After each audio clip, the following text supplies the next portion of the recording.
visiems čia susirinkusiems Vytauto Didžiojo universiteto Leonido Donskio bibliotekoje, bet kartu tai yra savotiškai ir Vytauto Didžiojo universiteto menų galerija 101, kurioje aš pati dirbu kaip kuratorė. Ir ta galerija truputėlį išeina iš savo ribų.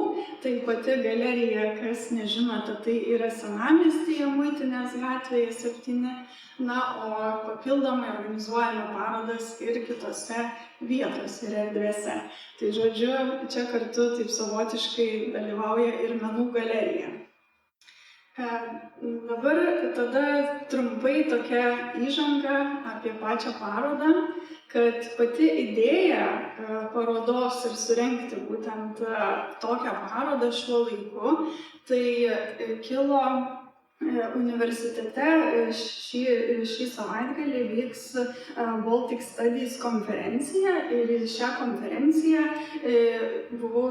sužinojau, kad atvyksta Marta Tomas skaityti pranešimą ir kartu mane pakvietė dėstytoja, viešosios komunikacijos katedros dėstytoja Kristina Juraitė, paminėjusi, kad yra toks turinys parodos, kad paroda apie tremtį, ir ji man paminėjo ir galbūt pasitarėme, kaip tą parodą galėtumėm parodyti, kadangi šiame pastate vyksta dar daugiau parodų, tai kaip mes čia galėtumėm tilpti. Ir tai su Kristina Juraitė padiskutavome, kad kaip ir sudėtinga sutilpti, bet kai man ji paminėjo, kad tai yra tema apie tremtį, tai aš tada dėstytojai pasakiau, kad šią parodą turėtumėm padaryti ir kaip tik labai gerai išeina, kad turime Birželio 14 dieną, tai yra Gedulo ir vilties dieną, kuomet minime tuos ištremtuosius, tą laiką, kuomet taip vyko. Tai kadangi taip nesusidėliojo, tai šitos idėjos nepaleidome ir beliko organizuoti ir įgyvendinti. Tai apie pačią parodą ir fotografijas daugiau papasakos pati Marta Tomas. Aš tik tai galiu pasidžiaugti, kad tas rezultatas gavosi tikrai įtraukiantis ir kad tie pasakojimai, jie tarsi yra gyvi šiandien ir yra tokia kaip ir kitokia forma, bet jie yra gyvi ir ta atmintis, ji egzistuoja ir, pavyzdžiui, tenai vyksta ta akcija Atminties neištremsiu, kuomet skaitomi yra vardai tremtinių, tai čia norėjosi tokį paminėjimą turėti ir universiteto erdvėje, kitokia forma, būtent parodos forma. Tai dabar daugiau ilgai nebepristatinėsiu. Paminėsiu, kad Marta Tomas yra lietuvių kilmės, gyvenanti Sietle, Vašingtone, bet turinti čia šaknų Lietuvoje. Tai žodžiu, jai tas ryšys su Lietuva yra tikrai labai artimas. Tai dabar tuomet perduodu žodį Martai, kuri taip pat įžangą pasakys daugiau lietuviškai, paskui mes pereisime prie anglų kalbos, bet ką tik tai svarbu paminėti, kad kai bus skaitomi pasakojimai ir gros atliekama muzika, tai kam sudėtingiau bus suprasti pasakojimus, tai mes turime kelias kopijas paties teksto, žodžiu, išversta į lietuvių kalbą. Tai galima bus, galėsiu duoti. Please, Marta. Ačiū, Milda. Labas vakaras. Mano vardas Marta Tomas. Dėkoju, kad atvykote į mūsų pristatymą, kuris dėja vyksta anglų kalba, kadangi mano lietuvių kalbos gebėjimai yra labai riboti. Man didelė garbė pristatyti jums mano tėtos Dainos Klimauskaitės istoriją. Tiesa pasakius, neįsivaizdavau tokios garbės, kad galėsiu tai padaryti minint Baltijos tautų tremtinį į Sibiriją 82 metines. Esu ypač dėkinga už tą, kad Daina šį vakarą yra čia su mumis. Ir tas pats draugai iš mokytoja, Lilija, tas pats, abu kartu. Žinant, kad ji gali stebėti šį pristatymą, mano širdį užlieja tiek daug jausmų, džiaugsmas, liūdesys, truputį nerimo, tačiau labiausiai jaučiu dėkingumą. Dėkingumą, kad galėjau būti Dainos gyvenime dalimi. Po daugybės išsiskyrimo metų, nieko nežinant apie Lietuvoje mano šeimą.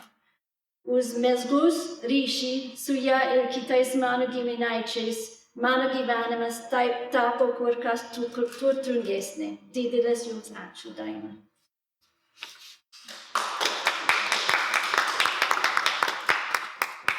Gerai, dabar angliškai. Nepamiršk, čia jums Lietuva. On June 14, 1941, the Soviet NKVD launched mass arrests and deportations of Lithuanians to Siberia. My grandparents, Kazimieras Klimauskas, Apollonia Klimauskienė, and my aunt Daina Klimauskaitė, were in those railway wagons headed for Siberia during that horrible day on June 14, 1941. My mother, Vida, was in the hospital and left behind. My grandfather was sent to the Severodvinsk corrective labor camp in the north for 10 years of imprisonment. Grandmother and Daina were sent to the farthest reaches of Siberia. As you can see, their entire trip went back and forth, and it was like going from the United States between Seattle and Florida 4 times. That's how far they traveled. I didn't know anything about my Lithuanian family growing up during the Cold War. It was just times where we didn't talk about Russia, we didn't talk about the Soviet Union, and it was very difficult to communicate with our relatives in Lithuania. As a child, my mother's side of the family was a complete unknown, as if they had fallen off of a cliff into an abyss. It was only after the Soviet Union started to break up and Lithuania gained independence that I met my relatives. Through Daina, I learned about the experiences of our family. And during a visit to visit her in 2014, she showed me her writings about growing up in Siberia as a child. In reading Daina's stories, I was so impressed both by how vividly she wrote. She writes about both hardship and beauty, and I really wanted to share her stories with other people, both in Lithuania and in America. I wanted to combine her writing with some of my photography and use her stories as an inspiration that I could work from. This presentation is a blend of fact and fiction. The text is all Daina's writing about her real experiences growing up in Siberia. The photographs, other than a few historical photographs which you'll see, are Daina's memories of how she might have felt or what the situation might have appeared to her. A little bit about the music. Music was vital to Daina's youth, and it became important to me to bring that element of her story into the foreground. I am so fortunate to know Gabija Vaitchekonis from our Lithuanian choir Vakara in Seattle, Washington. Gabija is Lithuanian born, but grew up in Seattle. She grew up in a musical family and has been playing piano since she was a child. She earned a BA in music at Western Washington University and is now studying here at VDU with her master's degree in jazz piano. I stumbled upon a book, The Lost Pianos of Siberia by Sophie Roberts, and came to realize that Daina's experience of surviving and even flourishing because of music has been played out over and over in Siberia over the past 200 years. Daina's musical education was indirectly touched by previous generations of prisoners who had successfully planted and nurtured Western musical culture in Siberia. Maria Volkonsky, the wife of Decembrist Sergei Volkonsky, held music salons and theater performances at her house in Irkutsk after he had been exiled in the early 1800s. A few years later, thousands of Poles were exiled after an attempted uprising against imperialist Russia. a tragedy which inspired Frédéric Chopin to write his Siberian Polonaise in E-flat minor. Many of the Polish exiles and prisoners became music teachers and musicians in the newly emerging orchestras across the region. On a more prosaic note, Dinah's landlord in Irkutsk was a descendant of a Decemberist.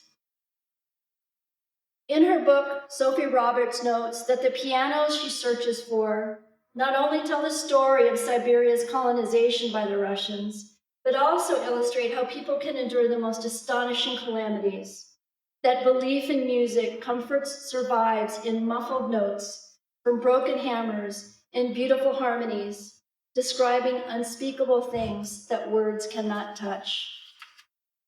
These words struck me as so consistent with Dinah's writing.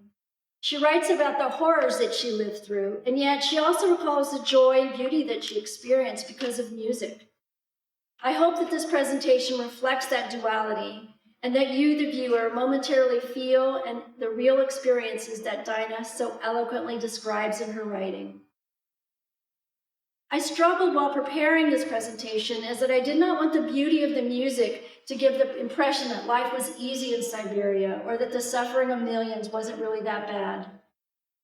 However, by using artwork and music to tell a young girl's story of survival, my intention is to give a fuller picture of life in Siberia. I hope by telling one particular true story, people can connect with that complicated history of the people who survived exile during the Soviet era, and that their stories not be forgotten.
June 14th, 1941, Vilnius.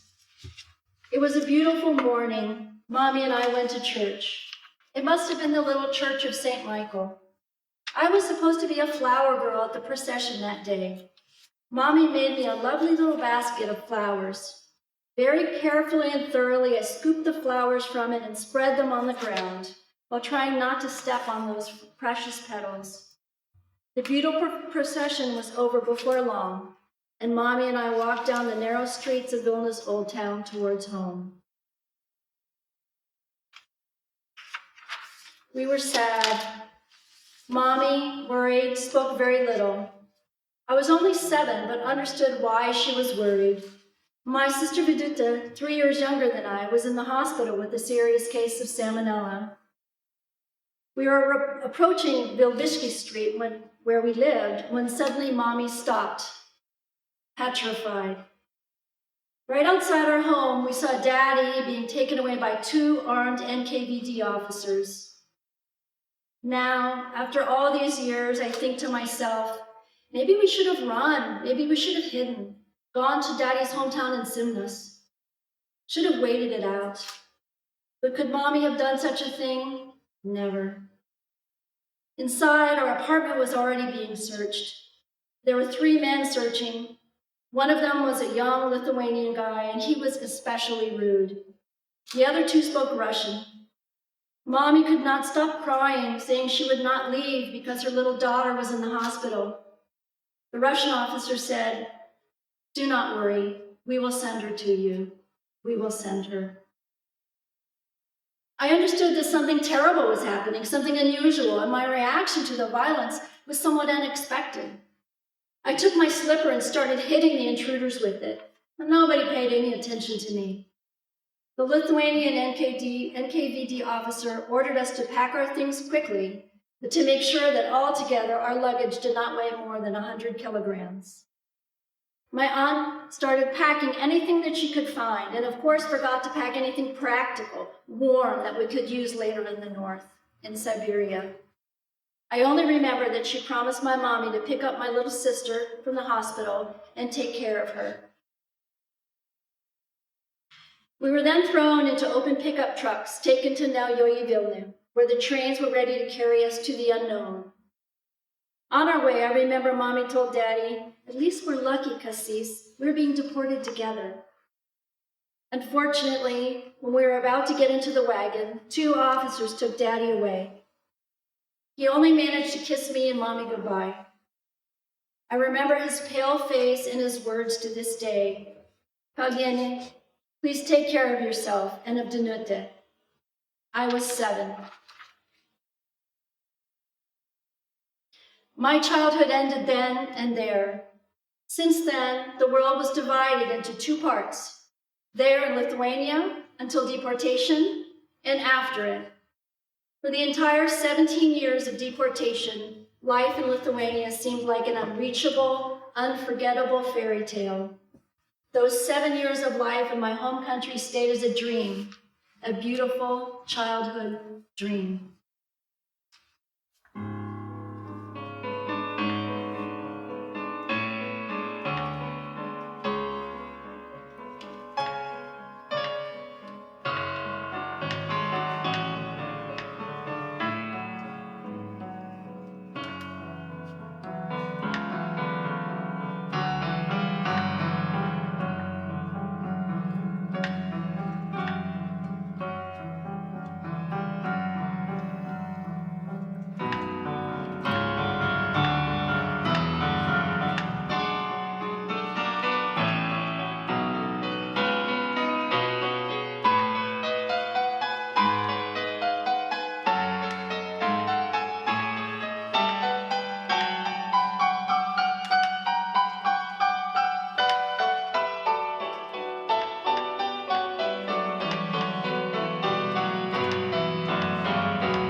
Trains were moving eastward. We were enclosed in train cars used to transport livestock. We urinated through a hole in the train car's floor. At first, the adults were too shy to do it, but children got used to it. When we got further from Lithuania, they would let us out into the fields for other, more serious needs. But we always had to be surrounded by armed guards. I remember being surprised by until then unseen flora, tall grass called kolvil in Russian. It was very tall, covered in fluff, and waved like the sea touched by the wind. I've never seen grass like that in Lithuania. We sat in that tall grass to do our business, and no one could see us. Till soldiers would yell at us roughly, telling us to get back into the wagons. We arrived in Altai. I remember the first time they took us to the baths. All of our clothes were thrown into a voyoshka, a large cauldron used to disinfect clothes from lice. Naked women were escorted through the hallways, through dressing areas. The guards were all men. It was such a humiliation, such a disdain for human dignity. But oh God, this was nothing compared to what we experienced later on. Mommy always kept me by her side, always held my hand. And yet she seemed different to me. She did not eat anything, lost weight, and most importantly, her hair was all white. Back then, I did not understand why it had happened, but during those first few weeks, she turned completely gray. It was wartime. We lived in a house which belonged to Auntie Marusha, whose husband was at the Russian front. In fact, all the men from the village were fighting. Marusha would cry, saying she had no news from her husband since he had left for the war. Marusha was a very honest lady, and my mommy decided to help out. Mommy asked her to bring her a deck of cards. Mommy had learned how to read the future from cards when she was young, and the family had an elderly priest staying with them. He taught Mommy and her sisters how to play solitaire and how to read the future from cards, so that they would know who their future husbands would be. After laying out the cards for Marusha, Mommy said, "Your husband is ill, and you will see him soon." Marusha did not believe Mommy's words. The front was thousands of kilometers away. Germans, it seems, were not even close to Moscow. And on the radio, we heard that the Soviet army was winning. But one Sunday, Auntie Marusha went to the market to sell potatoes. And there, in the list of injured soldiers, she found her husband's name. Apparently, he'd been badly hurt, but was somewhat better. No longer fit for fighting, he was sent back to Altai Krai. And so that's how it started. Since almost every family had someone on the front, women came over begging to get their cards read by Mommy, to learn about the fate of their husbands and their sons. Some brought potatoes, others milk, wood for the fire. And even though Mommy was very religious, she thought it was not a sin to give other people hope. And it's how we survived. We spent a winter in Altai Krai, but soon an order came for us to leave. Where? Why? Nobody explained anything to us. Yet again, we were put on trains, pickup trucks, and many things happened to us along the trip. While we were still in Altai Krai, Mommy sold one of her jewelry pieces. I think it was a piece of some aquamarine earrings. These earrings were worth a couple of kilograms of sugar and potatoes. Mommy would give me little pieces of that sugar so that it would last. We had stopped at a shore to transfer onto a steamboat, and so we were waiting, spending the night in the open-air plaza. In the morning, our little bag of sugar was gone. Someone stole it. Mrs. Laukowskiene, who traveled together with us, said to us, "I know who the thief is," and she approached the Kalkowskis. Kalkowskis was a Polish count, and he too was deported along with his maid, rather than his his wife, because she was in Warsaw at the time. Sure enough, the sugar was with him. The maid started hitting his head with that bag of sugar, and the bag opened and all the sugar poured onto the sand. Quickly, we scooped up the sugar with grains of sand. In a glass of water, the sand would simply sink to the bottom, and the water would be sweet. Because sugar was such a rarity, I drank it.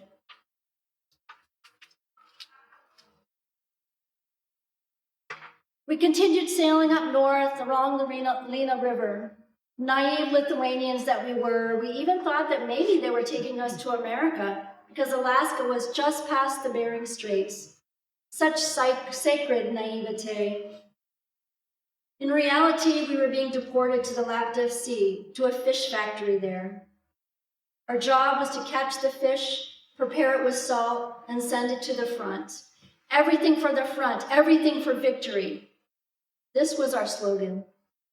It was mainly women and children that were sent to the north. Men were very few, and they too died of hunger later, together with small children.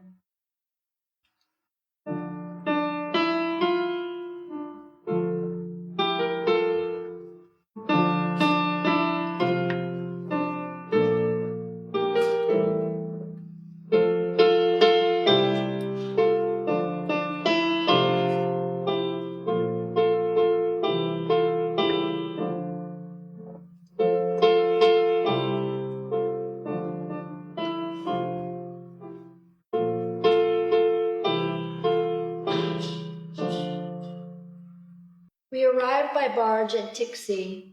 It is a port at the mouth of Lena. Some of us were transferred to Tromsk Island for fishing.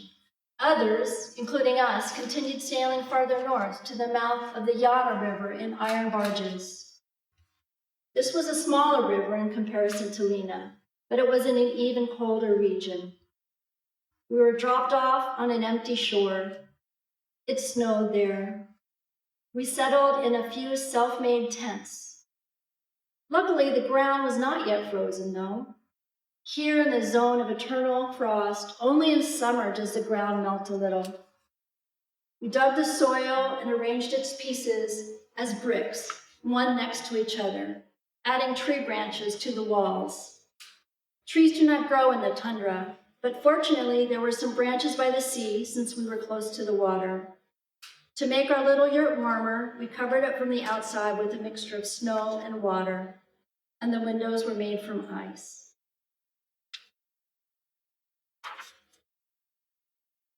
Our yurt had nada wooden planks for sleeping. Some of the planks were double-decker.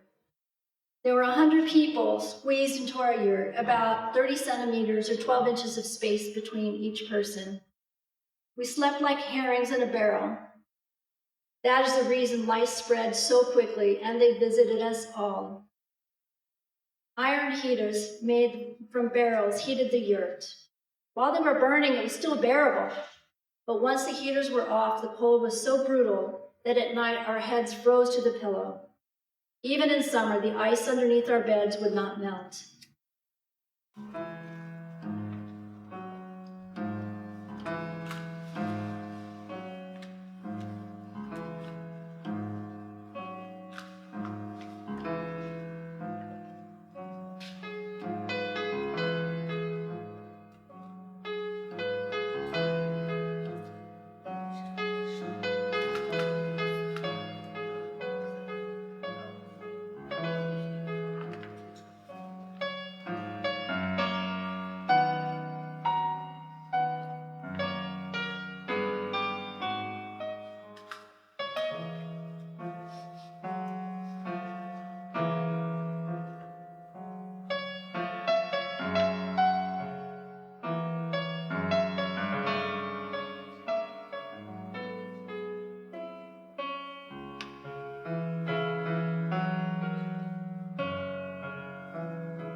The worst was the hunger and scurvy that soon got to us. Mommy and I received a glass of black flour per day with which we used to make soup. Soon enough, Mommy got scurvy. She was all covered in sores and her teeth fell out. I also got sores on my skin and my gums were bleeding, but my teeth stayed intact. It was the American groceries that saved us from scurvy and hunger. Dry milk, eggs, onion powder, and tomatoes in large 1.5-liter cans.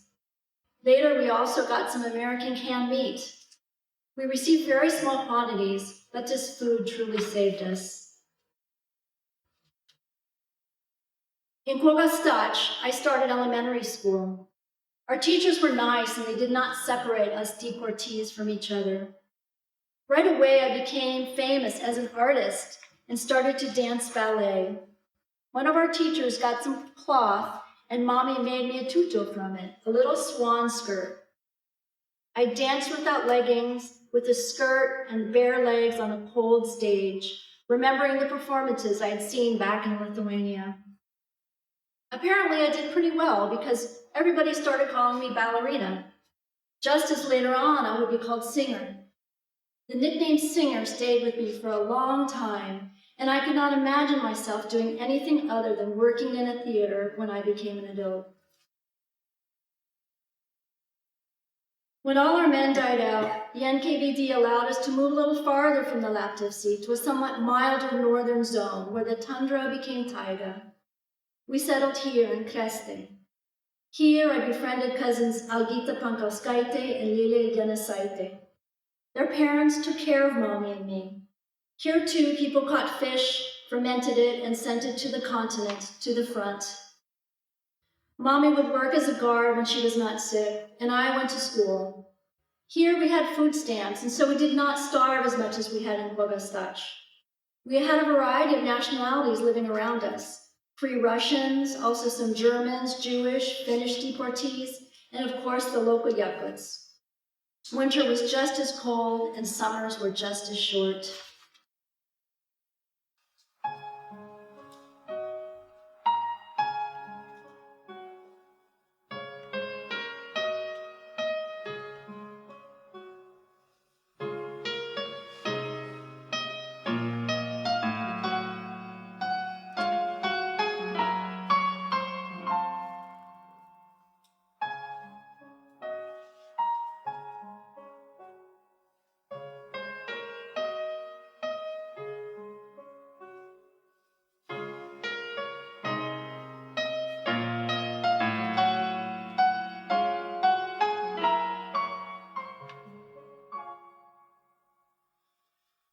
I will never forget when once, on my way back to our little yurt, I heard music.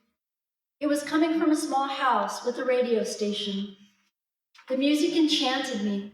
I stood there, frozen, unable to move. That melody stayed with me in my head for a long time, and only later did I find out that it was the first piano concerto by Tchaikovsky. I would come to this house rather often to admire songs from Kalman's operettas, and I especially liked Gliero's Concerto for Soprano and Orchestra. I learned the melodies of these pieces by heart, but only later found out their names and who composed them.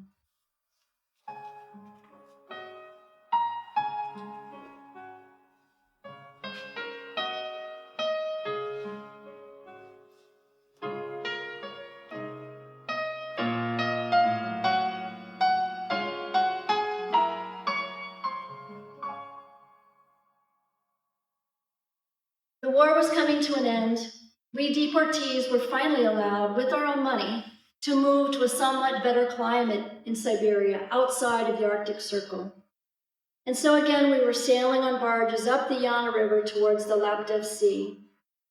Somehow we ended up at a small town, Mukhtuya, on the bank of the River Lena, where the river would overflow the meadows in the spring. Mukhtuya was named after the river, Mukhtuka, which joined the River Lena in that town. Its banks were covered in black and red currants and bird cherry trees. Taiga provided us with resources, especially when we ran out of food cards and we were almost starving again. We would pick lingonberries, blueberries, mushrooms, and pickle them. Cedar nuts were especially nutritious. Fatty, delicious, and tasty, especially pan-roasted. We gathered them in the fall. For many locals, this was a way to earn money. Thanks to them, we were able to survive the lack of food.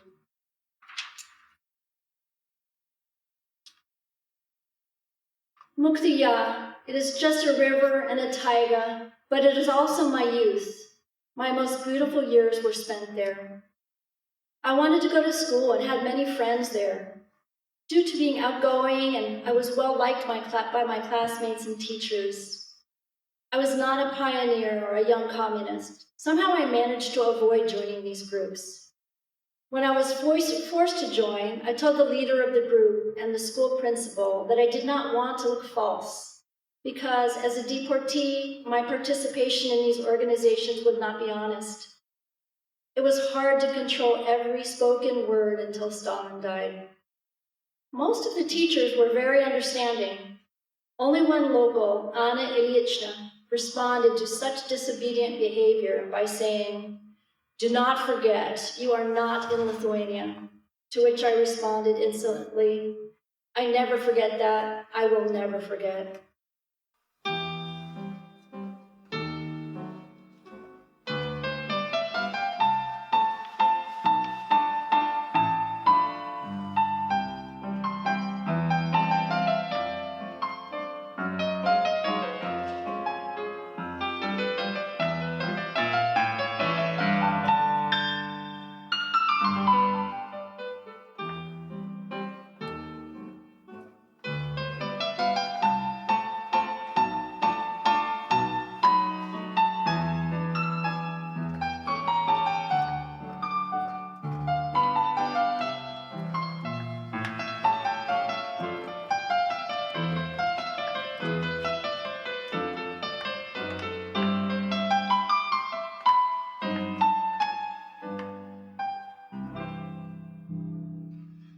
I met my first love here. I really liked Volodya Kochetkov.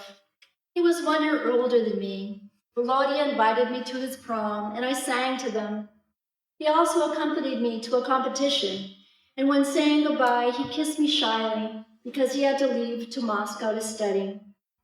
A year later, I saw him again wearing a nice uniform. We talked and kissed. How many times we danced at school parties. How many times we argued, for example, who was a better poet, Pushkin, Byron, or Lermontov. I spent lots of good time with him. We would go for walks in the taiga. He would hunt and I would pick berries. Except that he would not hunt anything and I did not pick any berries because we would spend the entire time talking. Strange, but now, when I'm older, I remember him more often than some of my other loves. He embodied everything that can be rarely found in others: physical beauty, attraction, a great mind, and kindness.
We started to exchange letters with Daddy.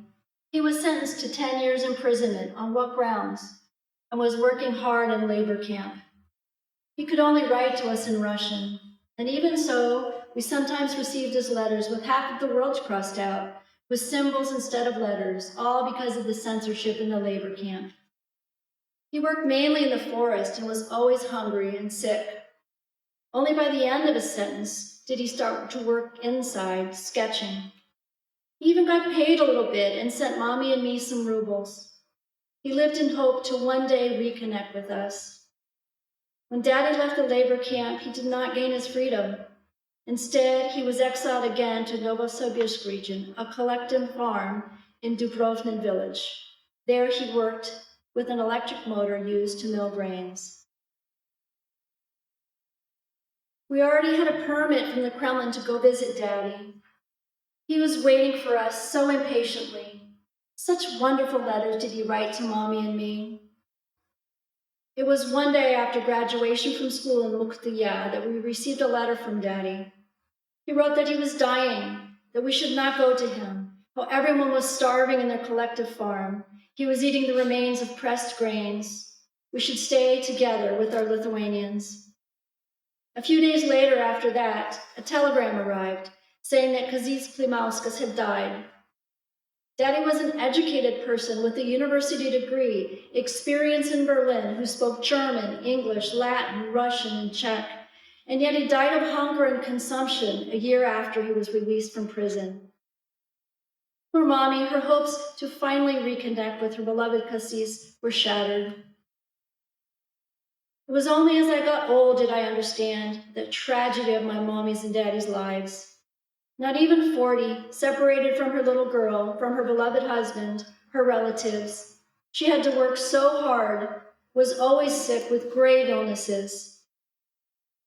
And then when she came back to Lithuania, she had nothing, no chair, no home, no table. She had to stay with acquaintances in Kėdainiai.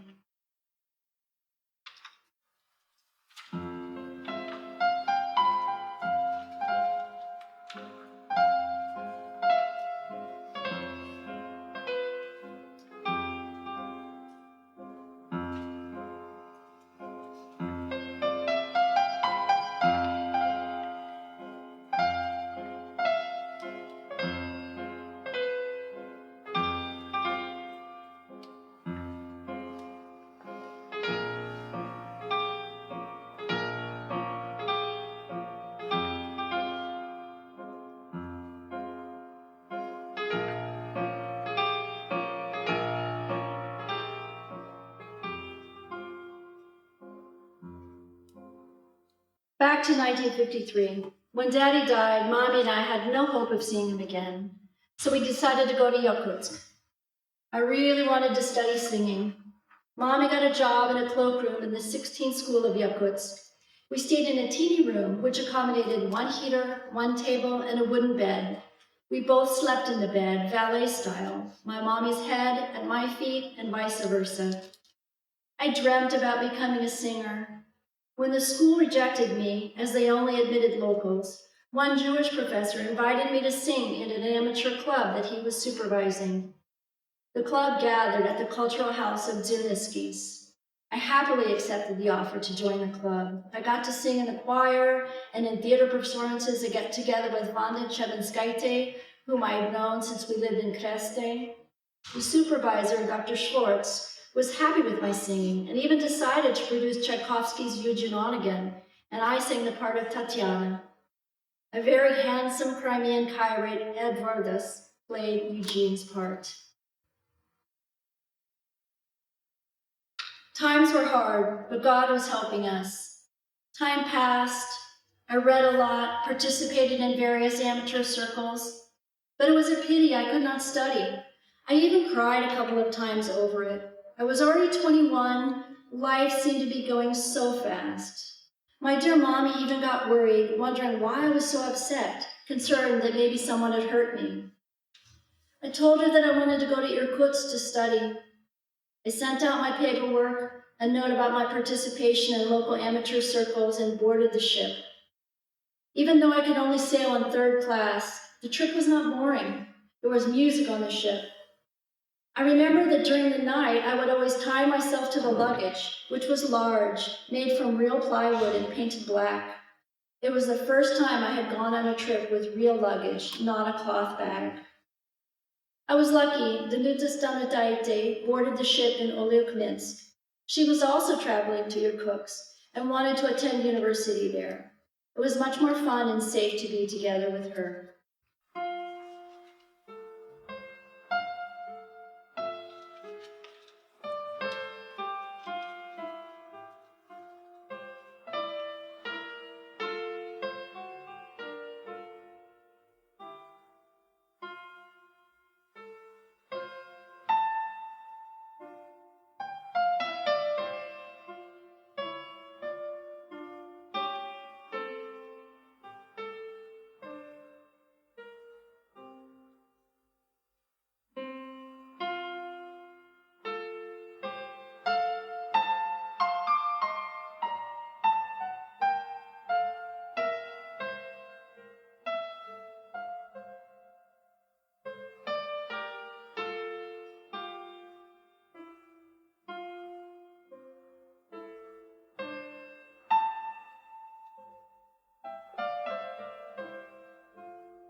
Finally, after all the traveling, we reached Irkutsk. We stayed at the dormitory of the university. Right away, I went to look for the music school. Here I had a shock. My paperwork had been sent back to Yakutsk because the school did not have a vocal department anymore. My situation was hopeless. But one of the teachers, the lovely Anna Borosnovna, told me, "Please sing." I remember I sang, "Why Did I Get to Know You, My Dear?" It was a very popular song from the movie Tale of Siberian Land, with famous actors Marina Ledinina and Vladimir Drusnikov, whom I had a crush on at that time. I saw this movie back in Mukhtuya about 11 times. Anna Borosnova, after hearing me sing, told me that she would not let me go back to Yakutsk, but would accept me in the choral conducting course and teach me singing herself. The world really is full of nice people, and I have met many of them along the way.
Danuta and I moved to the Centerville Cooks, the apartment of Elena Viktorovna Popova.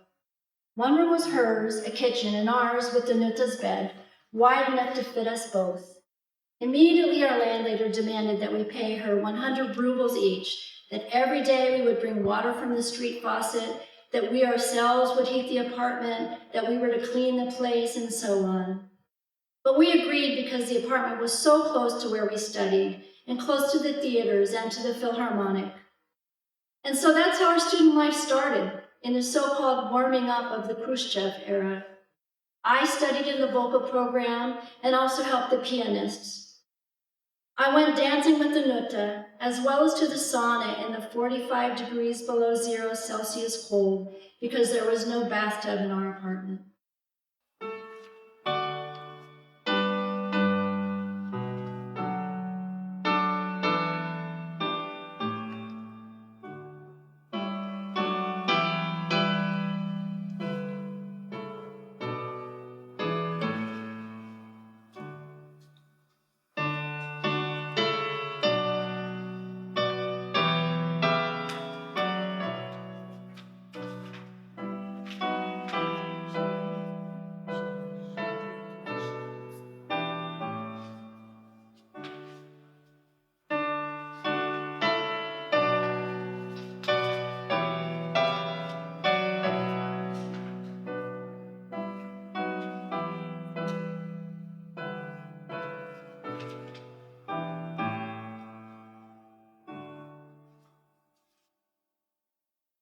Then, in 1957, we got a permit to return to Lithuania. Mommy came to Irkutsk. We slept in the same bed, just as we did with Danuta. In February of 1958, we left for Lithuania. My friends saw us off crying. I cried as well, not knowing what awaited us in the homeland, the place we had dreamed about for so long.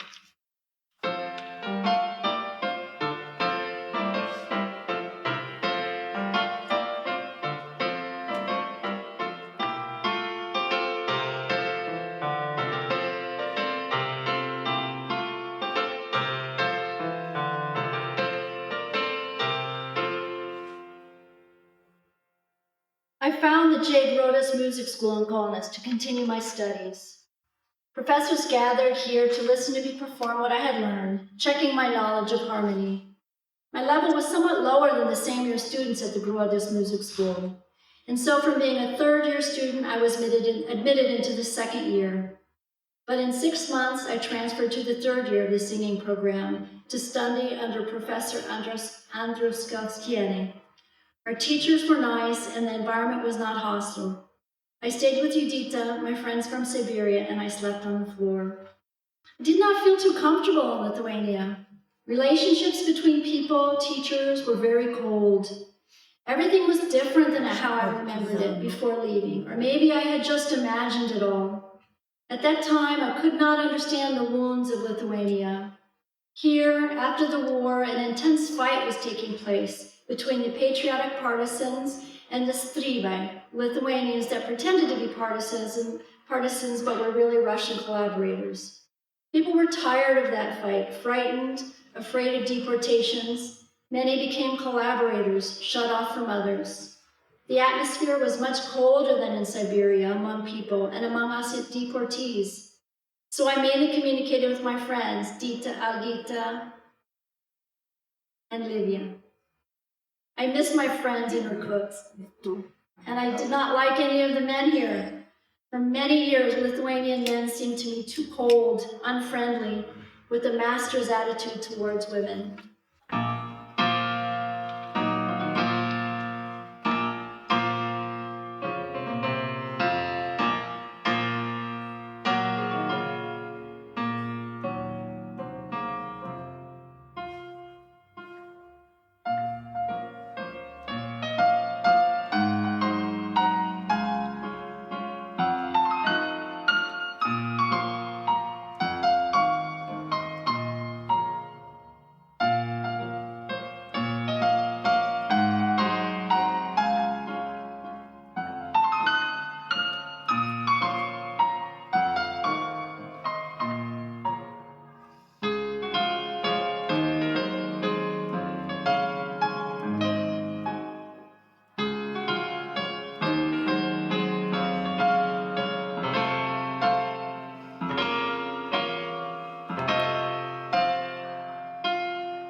My mother, after a long period of illness, died at the age of 72.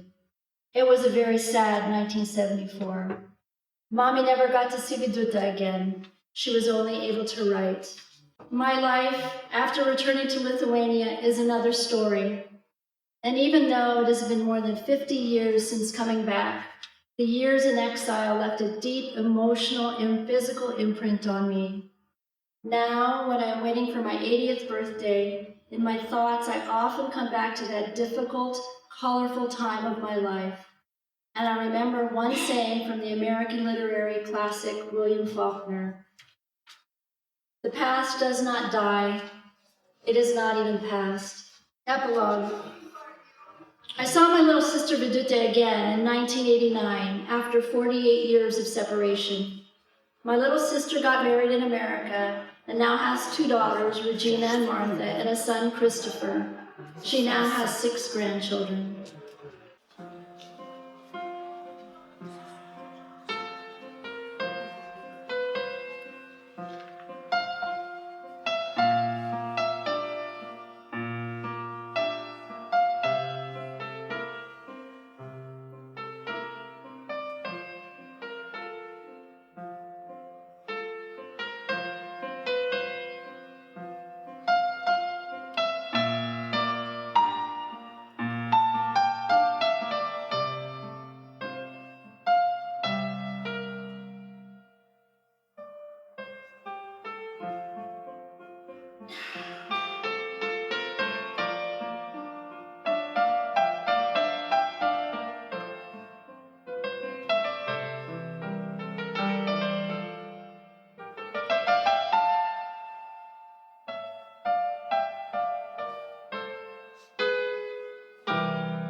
Thank you so much for coming. I just wanted to do a quick few thank yous to everyone that helped make this possible. First of all, thank you to you, Milda Gineikaitė, the curator, and for all the efforts you put into it to make it happen. Thank you to Kristina Juraitė, who's not here right now. Thank you to all my Lithuanian teachers. Thank you to Gabija Vaičekonis, learning so quickly and so well.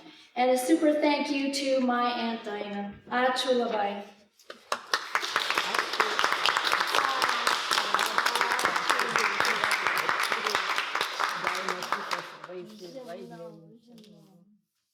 Labai gražu.